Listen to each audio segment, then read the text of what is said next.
ইতিহাস বলছে মানুষ প্রতিনিয়ত আরো দ্রুত দৌড়াচ্ছে। কতটা দ্রুত দৌড়াতে পারবে মানুষ? সর্বনিম্ন কত সেকেন্ডে অলিম্পিকে 100 মিটার দৌড়ানো সম্ভব হবে? সাঁতারে কেন দৌড়ানোর চেয়ে বেশি সময় লাগে? আধুনিক অলিম্পিক শুরু হওয়ার পর থেকে দিন যত যাচ্ছে মানুষ তত দ্রুত দৌড়াচ্ছে। প্রথম আধুনিক অলিম্পিক শুরু হয়েছে 1896 সালে।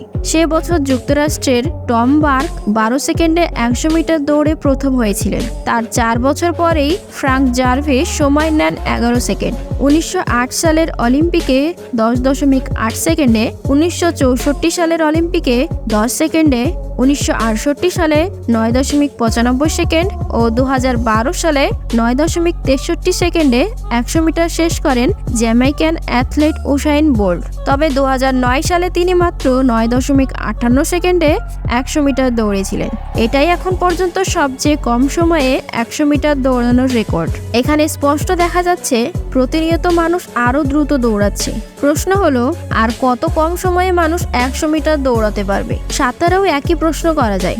সম্প্রতি শেষ হলো 2024 প্যারিস অলিম্পিক। 9.79 সেকেন্ডে 100 মিটার দৌড়ে স্বর্ণপদক পেয়েছেন যুক্তরাষ্ট্রের নোয়াহ লাইলস। হয়তো ভবিষ্যতে এই সময় আরও কমিয়ে আনবেন অ্যাথলেটরা। কিন্তু সাঁতারে 100 মিটার ও 50 মিটার ফ্রিস্টাইল 1 দশকেরও বেশি সময়ের মধ্যে কোনো নতুন রেকর্ড হয়নি। সাঁতারে 50 মিটার ফ্রিস্টাইলে পুরুষদের বিশ্ব রেকর্ডটি সিজার সিয়েলো ফিরহোর। 2009 সালে 20.91 সেকেন্ডে তিনি 50 মিটার সাঁতরেছিলেন, যা উসাইন বোল্টের দৌড়ানোর রেকর্ড থেকে প্রায় 4 গুণ ধীর গতির। অর্থাৎ দৌড়ানোর চেয়ে সাঁতার ধীর, কারণ বাতাসের চেয়ে পানির ঘনত্ব অনেক বেশি। যত দ্রুত বাতাস ভেদ করে এগিয়ে যাওয়া যায়, পানি ভেদ করে তত দ্রুত এগোনো যায় না। ফলে কত দ্রুত 100 মিটার ফ্রিস্টাইলে মানুষ সাঁতরাতে পারবে তা স্পষ্ট করে বলা কঠিন, কিন্তু কত দ্রুত দৌড়াতে পারবেন তা অনুমান করা যায়। মানুষ কত দ্রুত দৌড়াতে পারবে তা নির্ভর করে পেশি শক্তির ওপর।